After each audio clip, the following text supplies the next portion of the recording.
Hey everybody, welcome back to the third episode of Prep Talk Live. And yes, folks, our browsers are straight, our stereo speakers are unmuted, we have connections, we are here this week. We're very excited Yep. without the technical difficulties.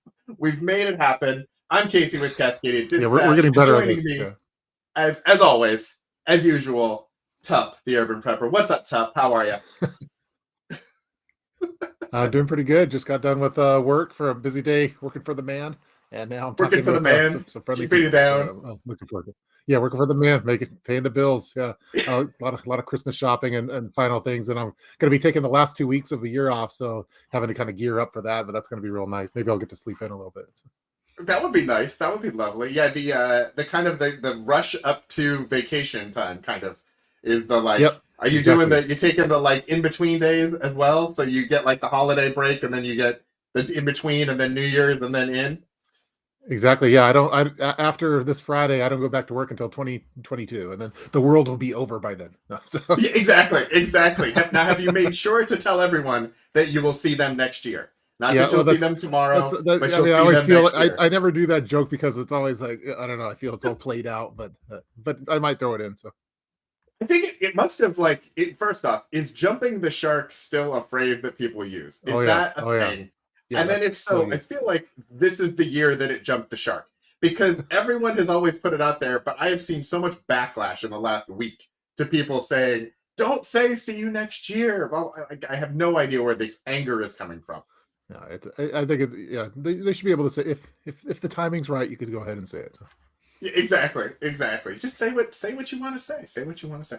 So anyway, we're gonna kick this week off. We're gonna kick the show off with the "You Did What" segment, Yeah. where we talk about what we did last week, what sort of prepping projects and activities we did. How did we try to push our prepping plans forward? Tup, do you want to kick us off, or do you want me to kick it off? I feel like we should like flip a coin Yeah, I before don't we know. jump on to see who kicks off. I just moved all my coins. I had a whole bunch of coins on my desk. I have some silver bullion we could do, like true prepper style. But uh, this past, what I've been working on is just trying to at the start of the COVID and everything. I think a lot of people kind of.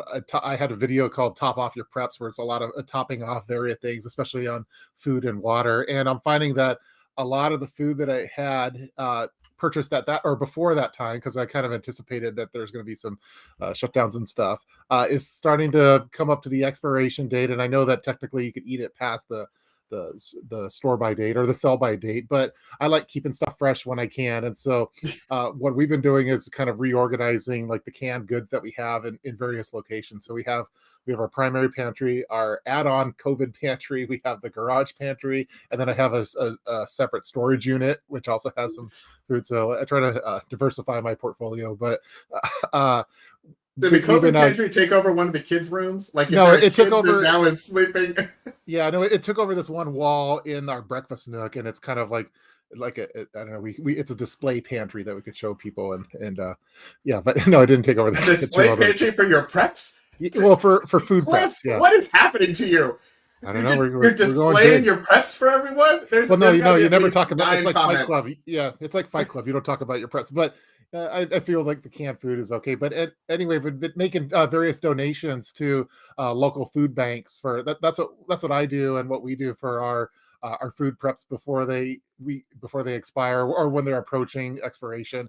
Is it's time to retop off, but I want to make sure that it goes to good cause. So I don't just throw it away. And so there's local charities and food banks that we usually gather up everything, and especially like at Christmas time and with Thanksgiving and other things too. And so then another project that I've been actively working on is that I was thinking, okay, if the world ends in 2022 or if there's big massive shortages or we can't get anything, because I've been planning like Christmas meals now, and then we most recently did Thanksgiving. I was thinking, oh, well, what if I can't get those items that I normally do for Thanksgiving and for Christmas? So I'm starting to get those purchased and organized now. So if there is a problem, like then there was a shortage on turkeys, I'm going to still be good to go, and I'm still having my Thanksgiving turkey. So Now, I'm actively working on that. as part of your setup, do you have extra freezers as well? Because that Yes. was one of the things we added that a couple of years ago. We added a chest freezer, and then we added a garage freezer as well, Yep. like a stand-up secondary fridge that's a fridge and a freezer. Yep. And that was one of the things that we've started to do. I think a lot of people, when they hear like prepper pantry, they think canned goods and dry stuff, but also like the idea of turkeys. Like, you're not going to Yeah. put that in the closet. That's not a No. good thing. Yeah, no, yeah, I definitely we have our primary refrigerator. We have a downstairs fridge that also has its own freezer that has some other stuff that's in the regular rotation. Then we have the garage freezer that has a lot of the more long-term things over there, and that's where the turkeys and the hams and stuff are going for next year's Thanksgiving and for next year's Christmas meal and things. So Oh, got it. So you were getting the turkeys. a year I thought before. you were getting turkeys this year for the coming holiday. You're getting Yeah. the turkey for next year. Yes, exactly. So because you could store a turkey in the freezer. You are so much better at this than I am, Cliff. You're so much better at this than I. I doubt that, but yeah, you could store a turkey for over a year in the freezer, and so for me, it just kind of makes sense. Like while they're available now, who knows if I don't know where turkeys come from. Maybe they bring them over from Greenland or something. But I'm just preparing for that. And if when a mommy turkey and a daddy turkey, Cliff, get together. Yeah. Okay. But that's what I'm doing. Is just kind of holiday 2022 holiday food prep planning is what I'm doing. That is fantastic. We have a couple of extra turkeys. We usually get a couple because we usually have a Thanksgiving at our house, and then we have Thanksgiving with relatives, and then we usually do our own Thanksgiving. Yeah. So we do a couple of those. This year we decided to smoke the turkey, and I was curious about how that would work out. So I got some backup turkeys just in case I screwed up the first turkey. Turned out very well, actually. One of these days when you come down, we'll do a dinner or something. But although I won't make my smoked turkey, we'll do something else. But just saying. But yeah, so I think we'll hold on to those for till next year. That's a great idea of kind of planning. I thought I was being ahead planning for the coming holiday a couple months ago, but planning for next holiday. Yeah. So at least getting the turkey and then whatever you eat for Christmas, like this year we kind of do it like cuisines from like our family. So like I'm a half breed Puerto Rican, so this year we're doing Puerto Rican food, and sometimes my wife is German, so sometimes we do German food. But I think planning those meals she's only out, sometimes she's German. What is she the rest of the time? Is she like, I'm Swedish today? It's Monday. Sometimes she's German, sometimes she's just pissed. But yeah, but that's kind of the planning that I'm doing. But it's kind of hard to like when you're thinking about, okay, well, how would I do mashed potatoes next year? And so, but technically you could cook the potatoes now and store them in the freezer for more than a year. So you could have your mashed potatoes and gravy and all the stuff with potatoes that you cooked the year prior, and it'll still be good. So. That is a fantastic idea. I think the thing that would be tricky about that is there is a very good chance that those potatoes would not make it to next year, that they would be intercepted somewhere around March or April on a very hungry night that I would be having. Maybe, around midnight or so, watching movies and be like, there's mashed potatoes and gravy in the freezer. I feel like those would be a good option. If it's in the garage one, you're less likely to go there. But if it's in your primary freezer, I think that would happen. So, but then you have to kind of also worry about, as preppers now, okay, now we have an extra freezer. Now, how am I going to power that if the power goes down and the generators and stuff? So by planning like these meals a year in advance, now I have to also kind of plan the power of these the devices that they're stored in a year in advance as well. So try getting the generator and getting it ready and making sure my gas is looking good and all that stuff. So. Exactly. No, that the generator thing, the whole house generator, I think, was a game changer for us. Yeah. Which is not. It is an investment. It's a huge investment. It is not something that anybody can probably get. It's really expensive. But by getting it, like not having to worry so much about that, for rolling power outages, earthquakes and things, we got a whole different problem with that. Is it a propane generator? It's a natural gas generator. So it's actually hooked up to our natural gas line. Awesome. So if like during the snowstorms last year, when the power grid went down, the standard electrical power grid went down, we still had natural gas and it kicked on, and we had the entire house powered. So we could run literally everything and not have any interruption. Yeah, we that's our long-term plan. Right now we have like the portable generators, but the long-term plan is to go with that. And we actually have a family member that has a generator business, and that's what they do. So, I need to make some more money. So, you probably flipped some of your Lego displays and helped pay for the whole house I generator. may I may know a generator guy as well. Okay, cool. So that's You have a how contact. Okay. exactly. Which, by the way, speaking of Legos and flipping, and we'll get back to what I did this week. But did you see the article about Legos being a better investment than gold? It doesn't surprise me, but I know that I spent an arm and a leg for my son's Lego collection.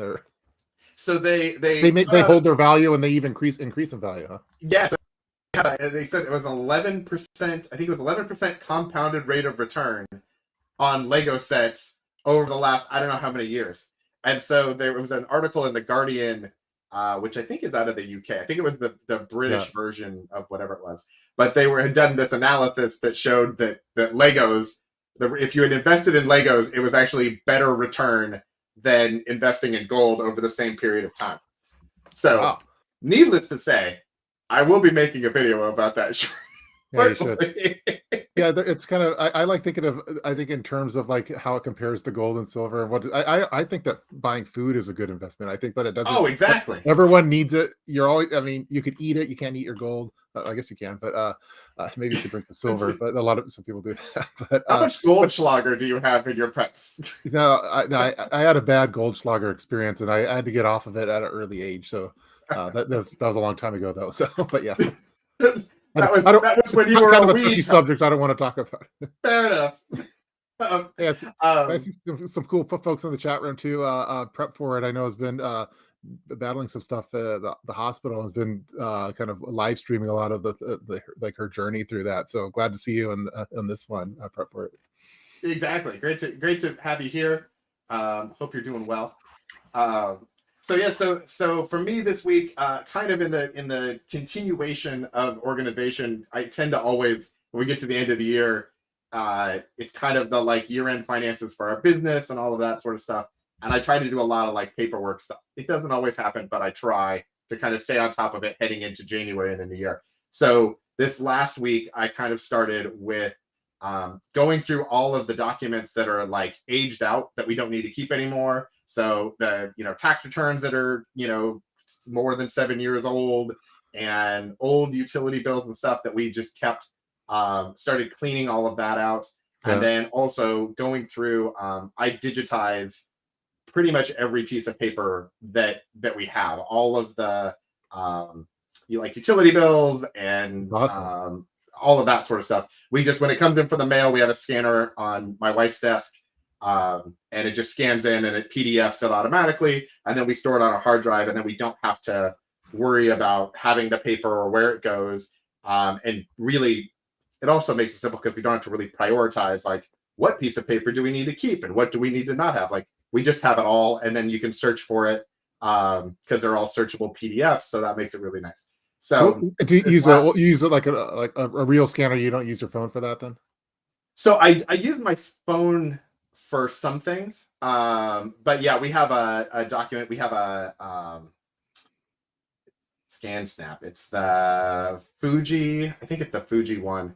Um, that goes really fast. I'll put it in the description at some point Cool. down below or something. But it's a document scanner. I see them a lot at like doctors' offices and attorneys' offices and things, and you just scan. It scans super fast and really high quality stuff, and then Yeah, it'll I need the automatically link. We could use a better scanner. So I can make that happen for you. okay, And so I use that you for have your documents. people get in contact with my people, and we'll Exactly. My scanner people will get in touch with your generator people. We'll okay. make it work. And so we use that for and it also will then turn all the PDFs into searchable PDFs. So Wow. you can go into the library program that they have and search for like water bill, and it'll pull up all the PDFs with your water bill, even if they're not named that. It'll just search the text. So it's really awesome. Some of the documents I actually keep in the cloud just so that we have them. Um, and then some of them I just keep on a hard drive. And then there are certain special ones that I only keep on an encrypted thumb drive. So like IDs and that sort of stuff. in case we ever needed it, and the ones that we had were destroyed, we'd at least have some sort of a copy of it somewhere. But that I only keep on a solid state encrypted hard drive. Nice. So yeah, and then I have a flatbed scanner for like pictures. So that was another project I did a long time ago, was scanning all of our paper pictures and Yeah, like anything that would go in like a scrapbook or something. I think Um, that's so important for like to have for your like bug out bags and stuff, to have that little thumb drive that has your whole. We'd be devastated if like the house caught on fire and lost all the family photos, but we have a lot of them backed up in the cloud and on SD cards and stuff like that. But I think that's totally super important to do, especially for that's a prepping thing to do, I think. yeah, exactly. Yeah, we actually had I had a friend who was in Houston when the hurricane happened, and they were actually in the process of moving to the UK. And so they were just like 2 days before they were going to leave for the UK, the hurricane hit, and all of their family photos got soaked and damaged and ruined. And so there were she had pictures that she posted of them trying to dry them out in the storage facility, like parking lot, because they just didn't have another place to dry them. And I was like, if we ever had an earthquake or a fire, God forbid, or something like that, like we do have a lot of paper pictures. I think our generation, was the transition between digital and paper a lot of ways. So most of the younger millennial folks, are all digital, and so they don't have that. I have a bunch of photos from college, and then like my parents have pictures and stuff, and so trying to get all of that centralized, Cool. which also is nice because then you can share it with family members and stuff. But anyway, Yeah, totally. so yeah, so that was what I did last week. Excellent. So now let's talk about, where did this go? I've lost my little backgrounds. Okay, so let's talk about. Oh, now I got to chat up, but they're talking about Legos. Yeah, I see they're talking about Legos. Exactly, Tony Joan. Girl. I'm sorry to hear that no valuable sets. That's okay. You still might have a valuable set and just not know about it. That is a possible thing. So next up, we're going to talk about gear. As we get to that, it's the preps for me gear recommendations.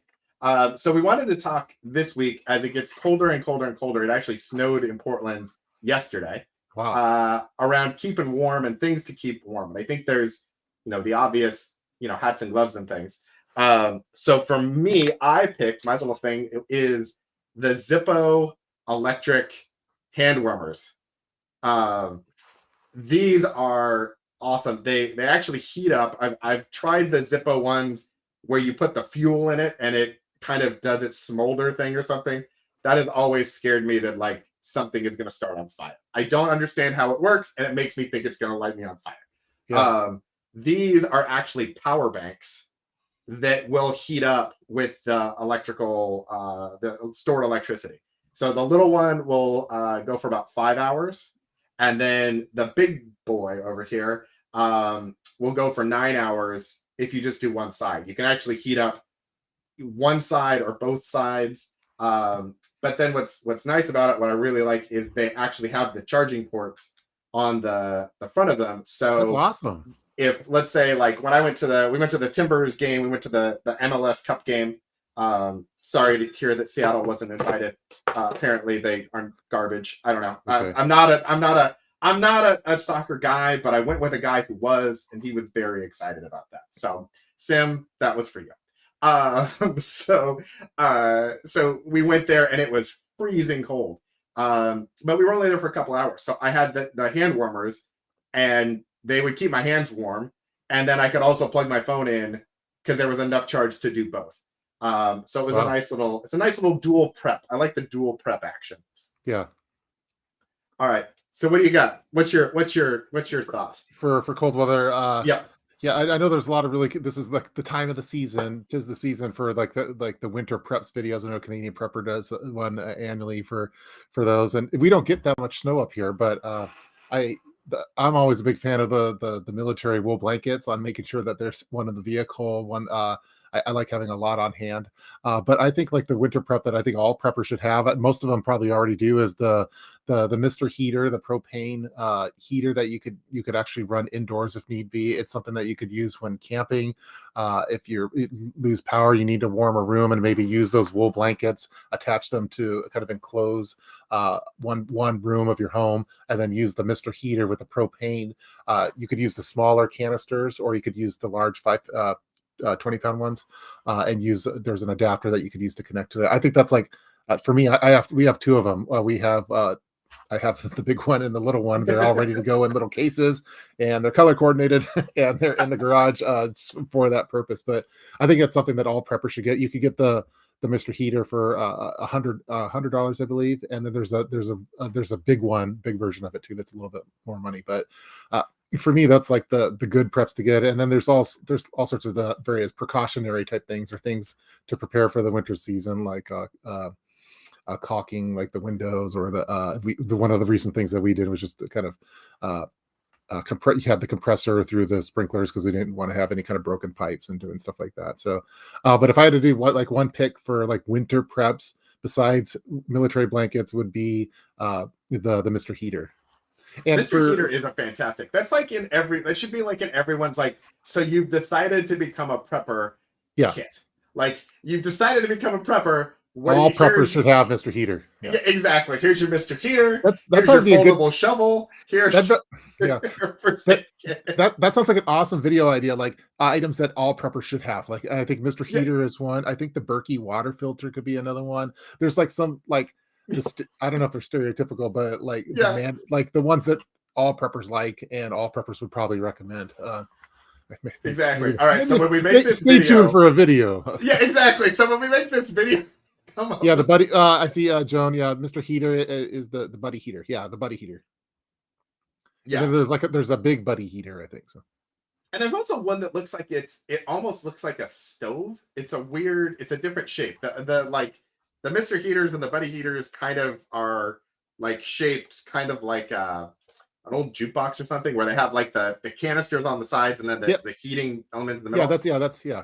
And then there's one that they make that's like the canisters on top. It's like a heating canister on top, and then there's like a fan in the front of it or something. I've only seen it at Coastal Farm and Ranch a couple of times, but it's like a different design. I don't know what that design is for exactly, but yeah, at one point I was working on a review video for it. I have it all filmed, and it's like from like 6 years ago, so it's probably archaic now, but where I had various thermometers in the room, and was just seeing how much it raised the heat and stuff. You passed out from the carbon monoxide. Yeah, it took a long time to recover. To go with the wool blankets, though, one of the things that I have is what drywallers use for attaching the plastic when they're drywalling a room. It's like these extender rods. I use them in I call it my Dexter Kill Room kit, but it's where I have for plastic sheeting, where it was for pandemic preparedness. But you could also use those for the wool blankets, and we've done that in the past, where we've had blankets making like a makeshift room in it.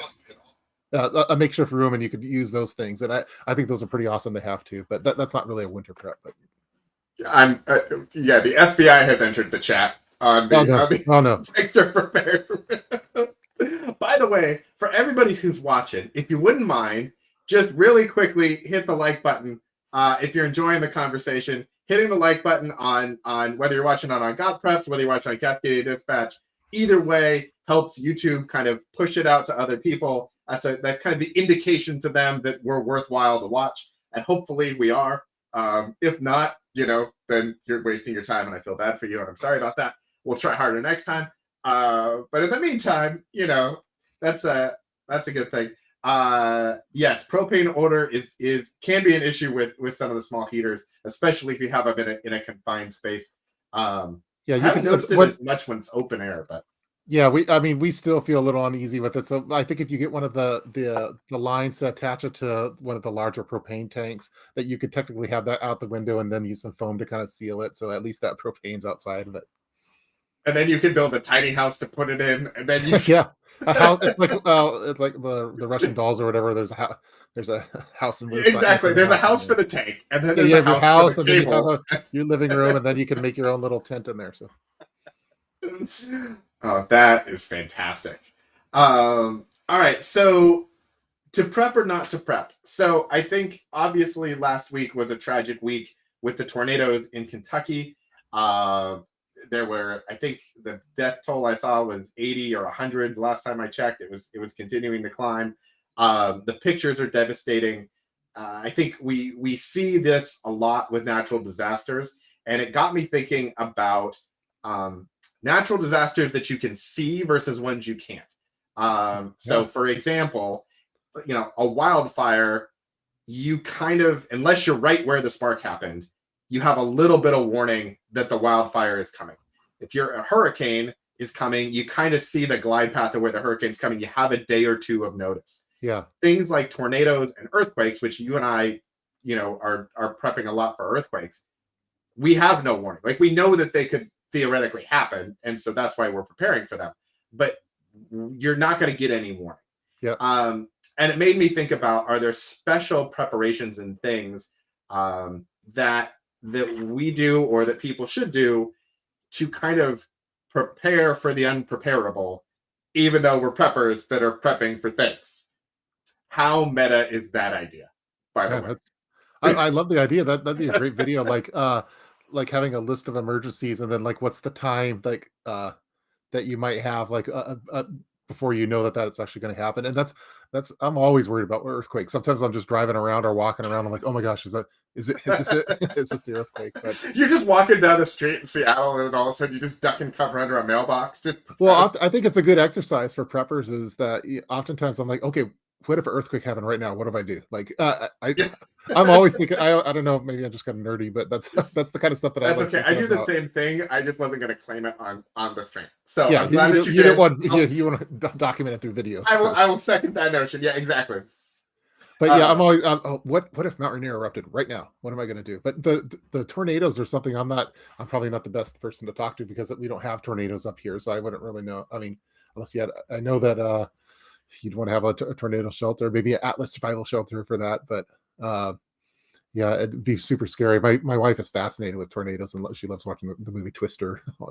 Probably watches it once a month or so. But yeah, I think that one's would be super scary, and oftentimes you have not a lot of warning on it. So yeah, I was thinking about like disaster insurance. So there's kind of the physical, like, okay, let's you get through the physical moment of the disaster with yeah, no warning. Is the tornado is going to come through and you're going to hide in a shelter or grab onto something. If it's an earthquake, you're ducking and covering, or you're going into, you're not going into a door jam, or you are going to a door jam, depending on which. well, they say not to Which, do the door jams anymore. yeah, exactly. That's It's old like, school. yeah, we learned growing up, you're supposed to get in a door jam, and now they've changed their mind that we Yeah, don't whenever go we in a were door little jam. kids, like I guess you're Yeah. getting rattled in this door jam. But yeah, I was told to go to like the corner of where a wall and the floor is that's away from a window, like an interior one is. Yeah, so I've heard that is a good idea, and I've heard that's not a good idea. I've Yeah, heard like you go under a table or you don't go under a table. yeah. I'm just gonna go run into a field, I think, is my idea. Like, Did and I if ever I tell can't you? find a field, I will just continue to run. Like, I don't know. I don't know if we ever talked about because in Washington we had the Nisqually earthquake back in '01, I believe. And I've never told you the story about what I no. was doing. Okay, so I can't believe I'm saying this, but okay, it's okay. Do we need Mrs. Pepper to sign off? Should your mom? Is Pep's she knows mom the story watching? of Does she yeah. need to sign off? They're well aware of the story. Anyway, we had an earthquake in Washington. It was like a 6.7. It originated kind of it was called the Nisqually earthquake. It was deep in the ground. Anyway, it was the last real big earthquake that we've had over here. And at the time, I was pretty young, and I was working. I was working at Intel at the time, and so we I was in the shower, and then I'm like, man, what's going on? And then I realized, oh my gosh, it's an earthquake, and I'm in my at the time I was in this basement, living in this basement, and so I go booking outside completely naked from the because I'm in the shower, and I brought a washcloth to kind of cover up just in case because I didn't want to give the neighbors too much of a show, but and just kind of writing out this the earthquake and so then like the like a week later, some of the news stations were having people submit stories and said, "What? Where were you when the earthquake hit?" And I set my All story of and the started video talking about it. clips of And this so then it was crazy in the man running out yeah of the street started yes showing up. yeah, so then it was in the newspaper. Oh yeah, Cliff was out naked in his yard because he ran outside because he's worried about that being in the basement and having it collapse. But that I was just my imagine that not only did you run out with the washcloth, but you were also had the hat. I feel yeah, I like didn't you no, also had the hat. yeah. But yeah, it's you never know when they're going to hit, like and like it could be when you're the most vulnerable. So that's why one of the reasons why like on my EDC I don't count it an EDC unless it's in the bathroom with me, like so because you never know when something's going to happen, and that kind of originated from being in an earthquake while in the shower. So That is for a that's my second I thought you were gonna say you were taking a shower at Intel, and I was gonna be like, wow, this is even better because now yeah it's a that's whole lawsuit and all kinds of things yeah happening. that's something different, but yeah. Do you have or have you looked into disaster insurance specifically? Like Yeah, for us, it would be earthquake, but the difference between I think a lot of people assume that if you have homeowners insurance, that yeah, that covers disasters, and it really only covers fire. yeah. It doesn't include floods or tornadoes or hurricanes or any of that sort of stuff. Yeah, when Um, we got our house in 2017, and yeah, we learned that yeah, it doesn't cover a lot of stuff except for fire. So we actually paid more for like the earthquake and flooding insurance because the Seattle area, flooding is like the most common emergency situation, even though it might not be in all cases like life threatening. But we also spend a little extra for the earthquake. But it's still like it's not like you get that insurance and then if there's an earthquake and your house is devastated that oh, they'll just build you a new house. It's still like you have to have, I forget how much you have to pay, like down, like, but 20% of the cash uh, to start. I forget all the details, so don't quote me on it. Those yeah, watching, but it's not like it's still, it's not like oh, you got that insurance, so you're completely covered. It'll you still have to front some money. So yeah, it's kind of interesting. We've had earthquake insurance for a few years, and I think ours is it's like a 15% deductible or something. They were explaining to us that and I think it depends on the policy. So it's one of those things.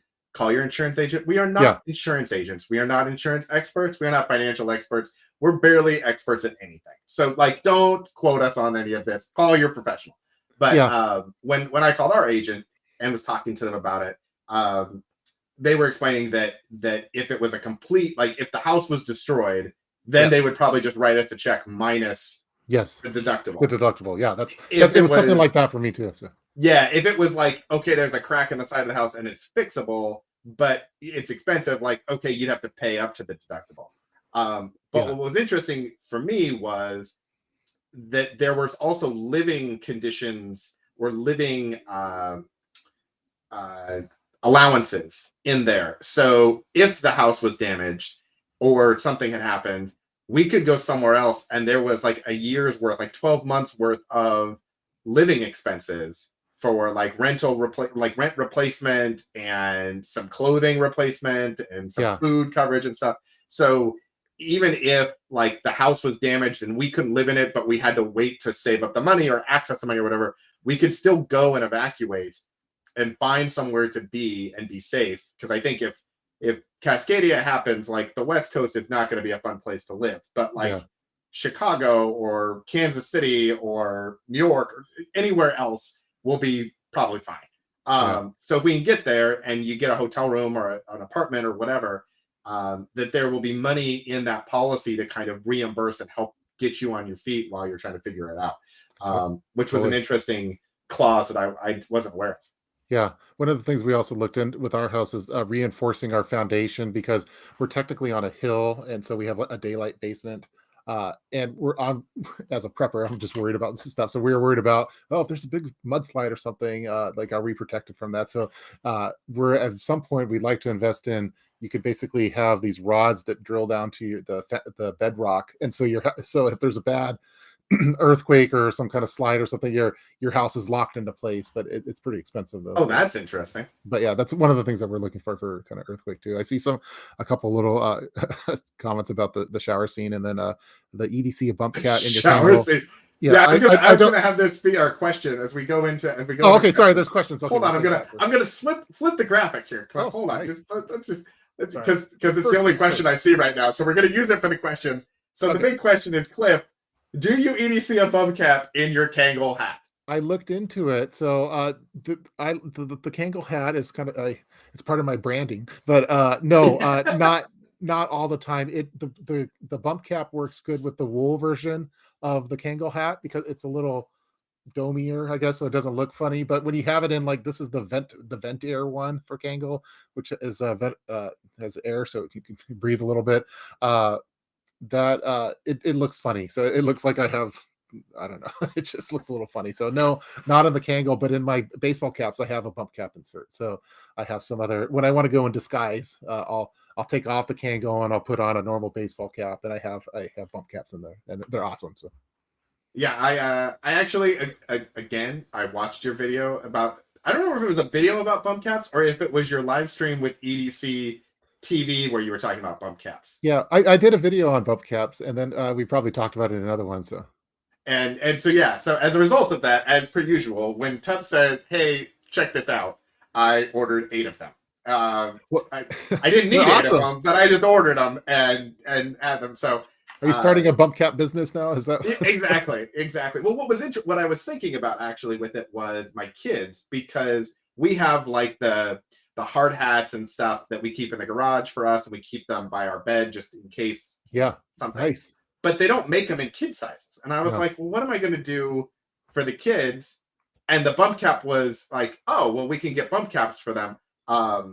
And put them in their baseball caps, and it won't be scary for them, but it'll also give them some protection. It's not going to be I like think a hard hat or that's an whatever. awesome idea. I mean, like, if you don't want to go the hard hat, I mean, hard hat would be better, but if you don't want to go that for whatever reason due to head sizes and stuff, that having a whole bunch of bump cap insert caps would be better than nothing. Like, and when I made that video, like a few people, like, they wrote me later that, hey, I bought one of those because you said to, and I was really glad I did, because I was up in my attic and I ran into a nail and it protected my head, and I would have been really messed up. Or someone else tripped at work and they hit their head on like some metal piece of metal that it would have really messed them up, but they had the bump cap insert. So but I love the idea of instead of a hard hat for earthquake or for whatever purposes, that you have bump cap inserts as a I think that's awesome.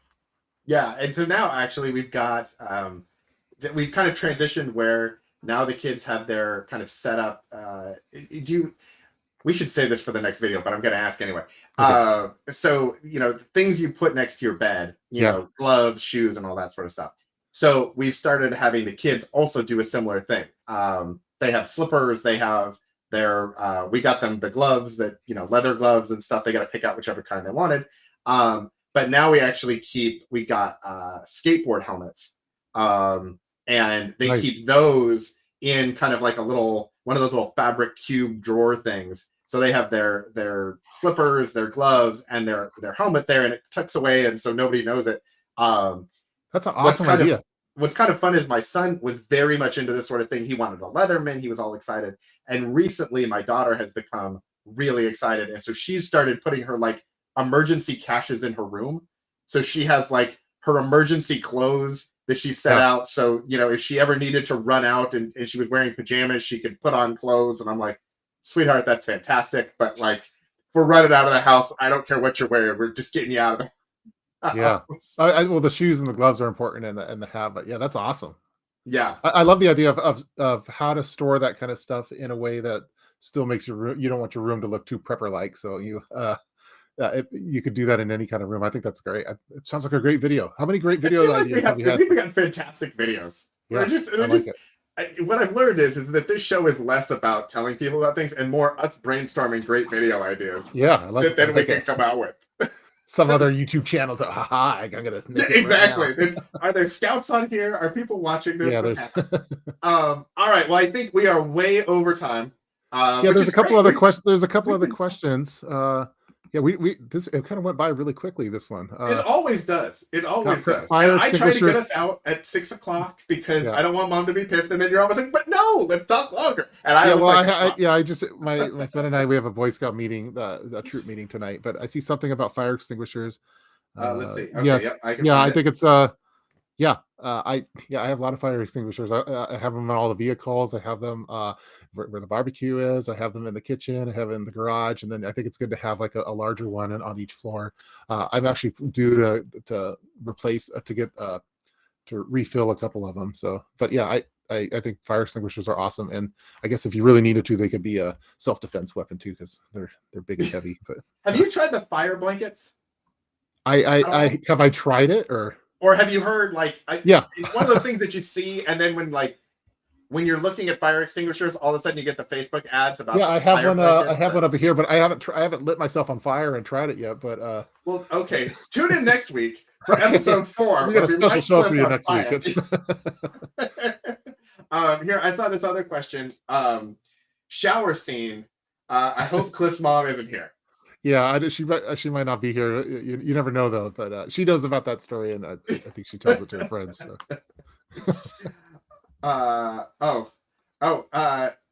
Moldy Soldier. You know what? We fooled ourselves. So hello to you. Goodbye in a second. But thanks for stopping. Thanks for doing it. Yeah, I love the name Moldy Soldier. That's awesome.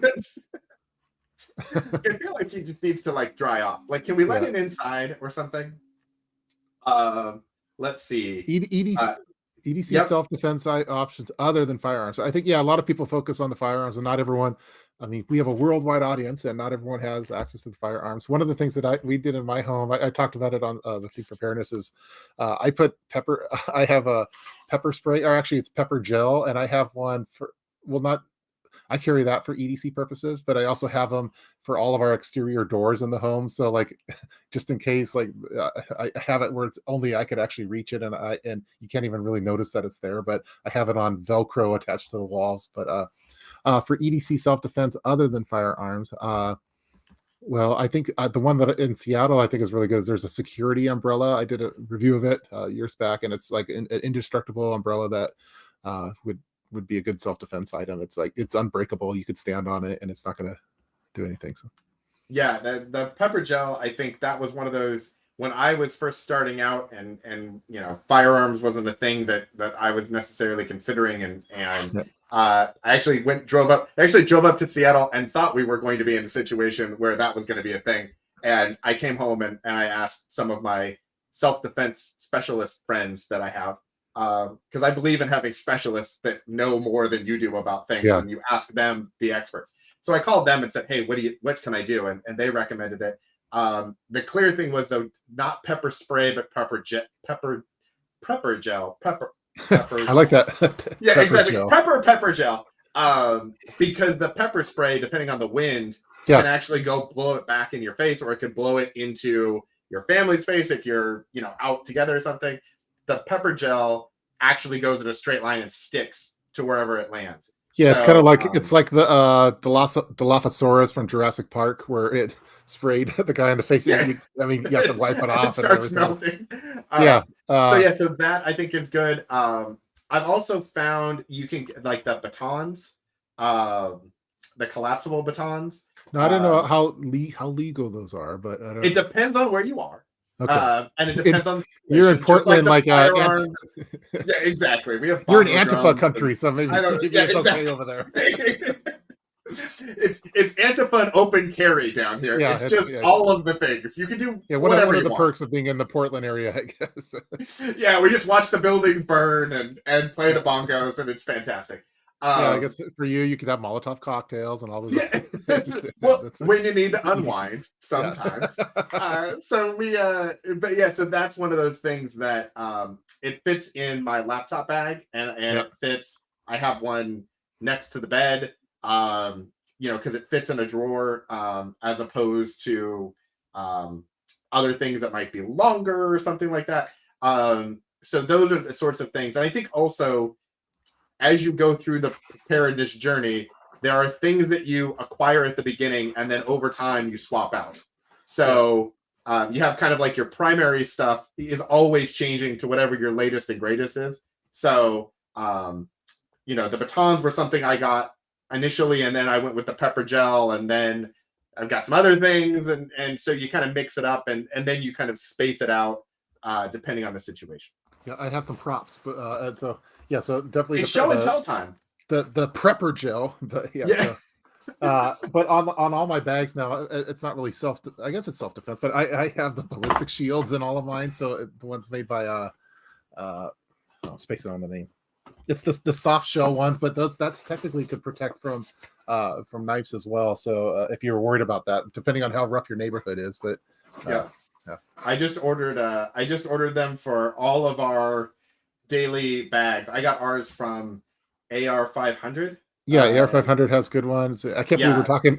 We never would have talked about this 5 years ago, but now with everything, it's like it's like commonplace. But man, I'm spacing on the name now. I got to open this up to see. I got to give the company a shout out. Oh yeah, Premier Body Armor is the one that I use. Oh, okay. Yeah. But they have their form fit to the bags. I think every backpack should have one of those in there. Why not? And even if there's a 0.1% chance of it actually being used, I'd rather have it there. And I think back of like the movie 300 where they had all of their shields. Like if everyone had these in their backpacks, you could you'd have some protection. So exactly. So better to have it and not need it than to not have it and wish you had it. And the soft ones you have to replace like every 5 years. I'm not sure why they like expire, but they had a shelf life. I was like, what is this? Isn't it's cheese? Like cottage I don't cheese. understand. It's like cottage cheese, but I feel like that's one of those things where they like say that, but it's really not. Like they put it there. It has to be for some like liability purposes, but it really doesn't. Like especially with the metal ones, I'm like, how is the metal one gonna not work in 30 years? Like it's metal.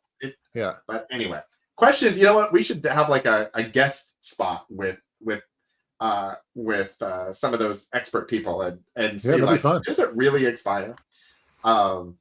All right. Well, now that we've gone into body armor, which is the place I didn't think we would ever go. We went full prepper. We went full prepper there. You never go full prepper. We got to pull ourselves back. We got to pull it out. Pull it back. If you haven't already, go ahead, hit the subscribe button, hit the like button. The thumbs up really makes a difference for us. Go ahead and hit the notifications so you'll get the notifications every week when we do the show. If you have questions for next week, leave them in the comments. That's always a good thing. Tell your friends, tell your family, share it all over the social media, all over the interwebs. Let everybody know about it. The new #1 podcast for non-preppers and preppers alike. I think Casual Prepper Podcast is probably the #1 podcast for preppers. Yeah, we're the #1 for non-preppers and preppers. Yeah. We'll make that distinction. Thanks again for joining us. We'll see you next week. Tup, have a wonderful week. We'll chat later, and we'll be back next week. Sounds great. Thanks a lot. Bye, everybody.